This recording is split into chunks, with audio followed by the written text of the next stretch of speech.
লেখা তো নেই যে 11 জন বৈষ্ণব মারা যাবে, এতগুলো ভক্ত মারা যাবে। সব লেখা আছে কি? লেখা আছে আমি মারা যাব। চতুর্দিকে 11 জন বৈষ্ণব। এখন সময় পার হয়ে যাচ্ছে, কিন্তু আর বজ্র আর করতেও পারছে না।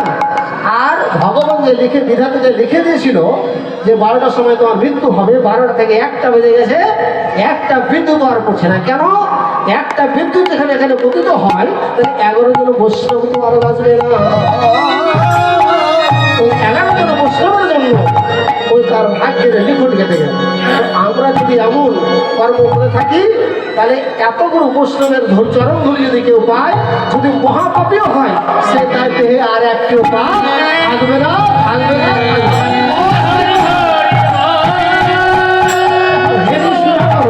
মরছি চরণতলে পরিদর্শন ধরি।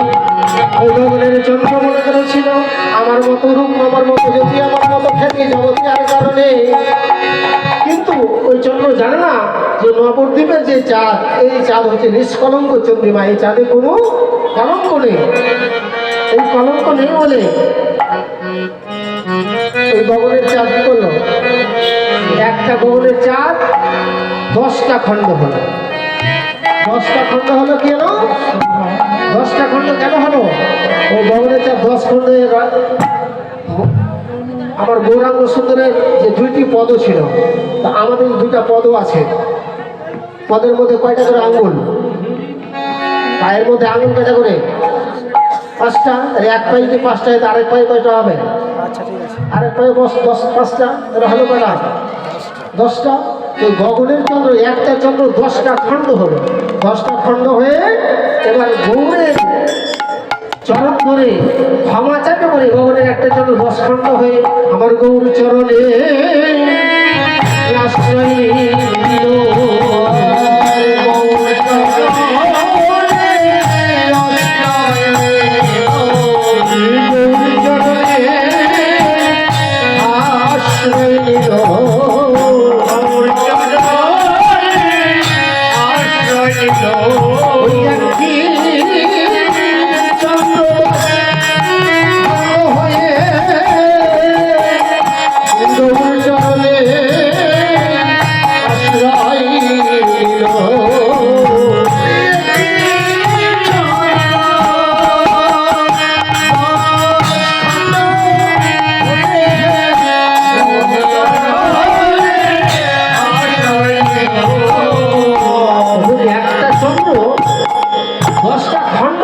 কিন্তু আমাদের এখনো জ্ঞান হলো না, এখনো সুবুদ্ধি হলো না যে এতগুলো চরণ বৈষ্ণব যে আছে, এতগুলো বৈষ্ণবের চরণ ধরে একটা চরণে যে আমরা